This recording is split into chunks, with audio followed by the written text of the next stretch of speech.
sou Ana Cláudia Souza. Márcia Azevedo. Eu sou Benícia Silva. Nós somos alunas do 7º semestre do curso de Letras da Unijorge e estamos hoje aqui para apresentar este videoaula sobre linguagens.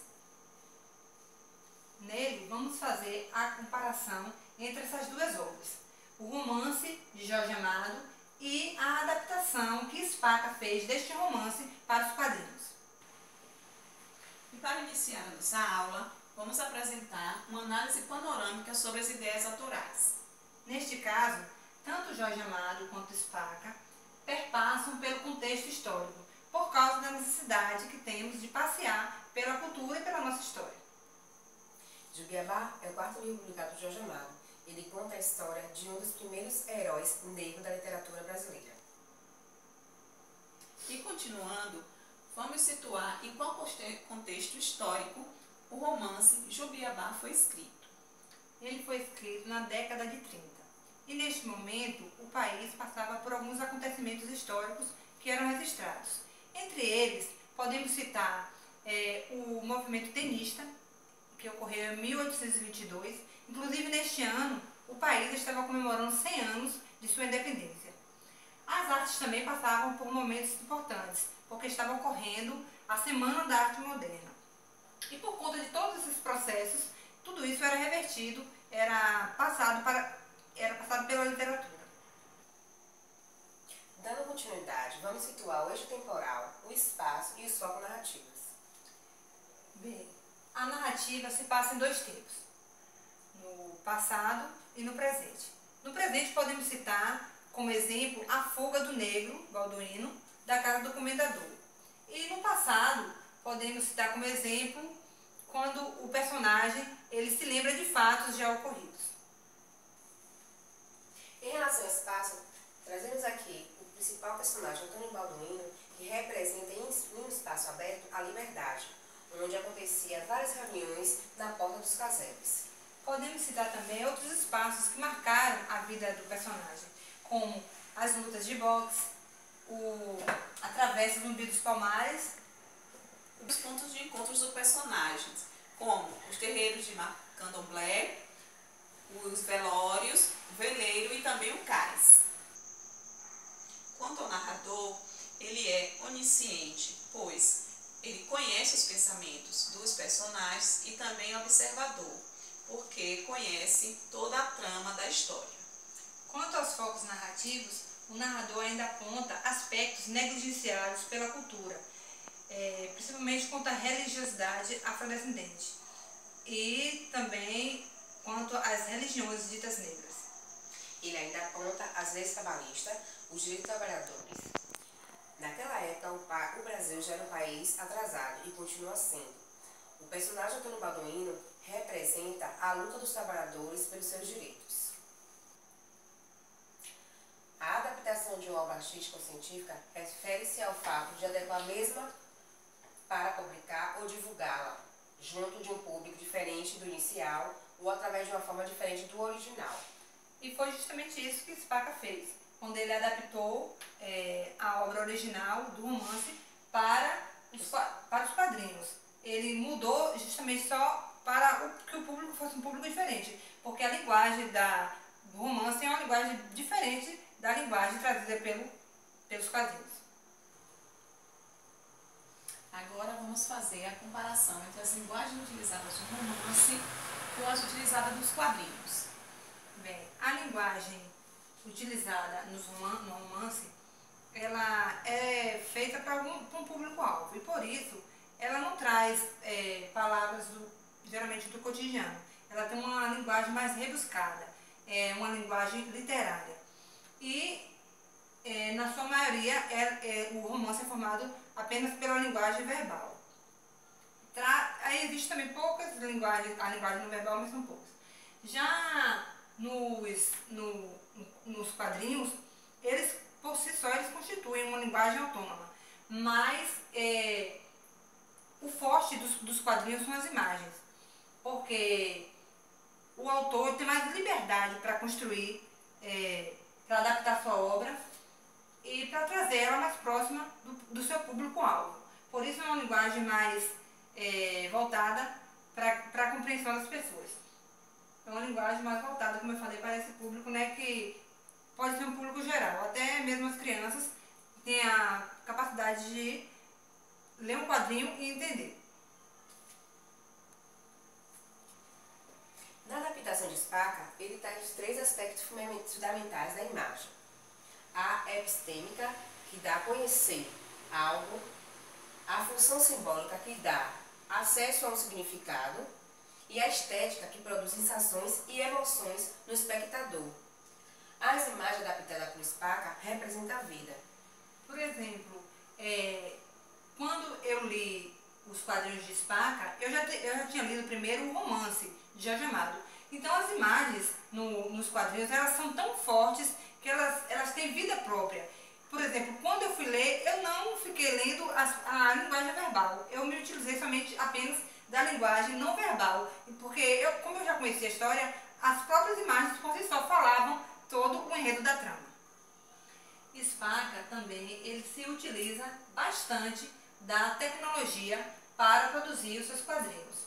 Desde o esboço do livro, o seu projeto, até a publicação, ele faz uso de diversas ferramentas tecnológicas para criar os quadrinhos. O que é diferente, né, do romance, que o autor precisa apenas escrever as palavras. Trazemos aqui uma imagem, uma exposição da adaptação de Spaca sobre a sociedade baiana, né? E ele tem a fidelidade na fonte da obra de Jorge Amado. Aqui ele está demonstrando a cultura da sociedade baiana, que é a capoeira, né? Os meninos jogando capoeira aqui. No romance amadiano, as descrições de espaços, personagens e situações são descritas de maneira minuciosa. E percebemos que, na tradução da obra textual para os quadrinhos, Spaca busca manter-se fiel à obra traduzida. Nós podemos ver isso aqui como exemplo, esses 2 trechos que pegamos, né? No romance de Jorge Amado, na página 21, ele descreve o personagem da seguinte maneira: se escondia atrás da porta e pela greta ficava espiando o feiticeiro que vinha. A carapinha branca, o corpo curvo e seco, apoiado num bastão, andando devagarinho. Na tradução de Spaca, na página 8, ele é fiel à obra, à narração de Jorge Amado, né? Aqui demonstra, né, a carapinha branca, o corpo curvo, seco, apoiando-se no bastão. E trazendo, né, a cultura dele, que era a cultura do candomblé, que é a espada de Ogum. Então essas imagens são bem ricas em detalhes, né? E são totalmente fiéis à obra. Continuando, temos aqui um outro exemplo de fidelidade do autor Spaca à obra de Jorge Amado. Quando aqui no romance ele descreve um local, o Spaca vem trazendo com riqueza de detalhes todo o texto de Jorge Amado. Na descrição de Jorge Amado, na página 61, ele descreve que a casa do personagem principal, Antônio Balduino, sua casa era a cidade toda, seu emprego era corrê-la, o filho do morro pobre é hoje o dono da cidade, cidade religiosa, cidade colonial, cidade negra da Bahia. Igrejas suntuosas bordadas de ouro, casas de azulejos azuis e antigos, sobradões onde a miséria habita, ruas e ladeiras, calçadas de pedras, fortes velhos, lugares históricos e o cais, principalmente o cais, tudo pertence ao negro Antônio Balduino. Na página 21, Spaca descreve o que agora seria a casa de Antônio Balduino. Podemos observar que até as cores dos azulejos foram mantidos. Continuando, vamos trazendo outro aspecto da fidelidade de Spaca à obra de Jorge Amado, quanto à religiosidade. No romance de Jorge Amado estão presentes elementos culturais e também religiosos afro-brasileiros, que podem ser evidenciados pela presença marcante de personagens negros e também da descrição minuciosa dos cultos aos orixás. E aí trouxemos a citação da obra de Jorge Jorge Amado, que diz: da casa do pai de Santos de Biabá vinham sons de atabaques, agogô, chocalho, cabaça, sons misteriosos da macumba que se perdiam no pisca-pisca das estrelas, na noite silenciosa da cidade. Nesta imagem da tradução, na página 32 da obra de Spaca, ele detalha o culto aos orixás e também os elementos que são os instrumentos utilizados nesses cultos. Ele faz uso de onomatopeias, esses tan-tan, tum-tum, como se o som desses instrumentos estivesse saindo dos terreiros e indo para outras áreas da cidade, para outros locais da cidade. Jorge Amado ainda traz detalhes específicos do culto aos orixás, como podemos ver nesse pequeno trecho do livro, na página 97, que diz: o Orixalá era Xangô, o deus do raio e do trovão, e como desta vez ele tinha pegado uma feita, a negrinha saiu da camarinha vestida com roupas de santo, vestido branco e contas brancas pitalgadas de vermelho, levando na mão um bastãozinho. Ao traduzir a obra amadiana, Spaca trouxe elementos religiosos, seguindo fielmente os detalhes, descrevendo os orixás, suas vestes, cores e também características de cada um, como os instrumentos utilizados nos rituais religiosos. A partir da descrição feita por Jorge Amado no romance, Spaca cria uma caricatura do personagem Baldo, deixando em evidência os seus traços mais marcantes, seus lábios grossos, o nariz grande e os músculos bem definidos, tentando mostrar que ele se tornara um grande homem. Essa música que vamos ouvir aqui é uma gravação de Humberto Gil, que traz a obra do personagem principal, Antônio Babuíno.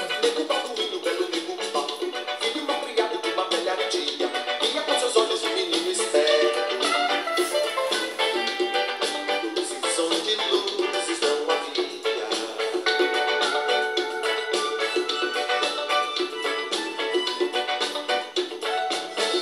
Pra seguir um qualquer da noite, leve giro, pega pra poeira luta, luta com uma pedra sua vida inteira. Cheira manga, espada e maresia.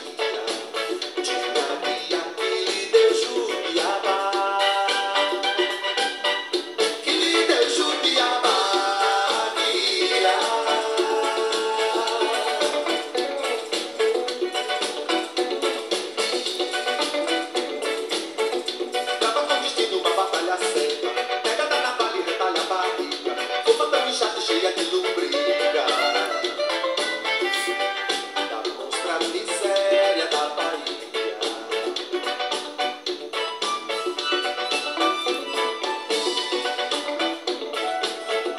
Leva uma trombada do amorzinho, entra pelo cano do esgoto e pula, chula na quadrilha da festa junina. Todo santo dia da vadia.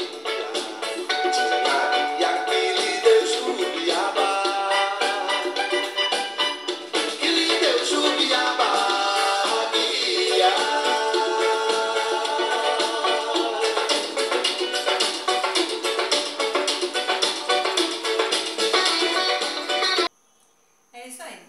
Chegamos ao final do nosso videoaula e para nossa conclusão é que na literatura temos apenas as palavras e nos quadrinhos temos uma articulação maior de informações, pois além das palavras também temos as imagens que precisam ser somadas para se produzir um sentido, além do toque humanista no sentido visual que faz jus ao ditado popular: o que os olhos não veem, o coração não sente. A obra analisada de Jorge Amado coloca em cena a subjetividade, despertando o imaginário do leitor. Já a adaptação de Spaca traz o frescor da tecnologia através das riquezas contidas nos detalhes das imagens e quanto ao foco da história, tanto o romance quanto a adaptação, justamente por manter a questão da fidelidade, trazem a valorização do povo negro, bem como a importância da cultura e da religião afrodescendente, deixando claro dessa forma que a literatura leva aos quadrinhos e, consequentemente, os quadrinhos levam à literatura.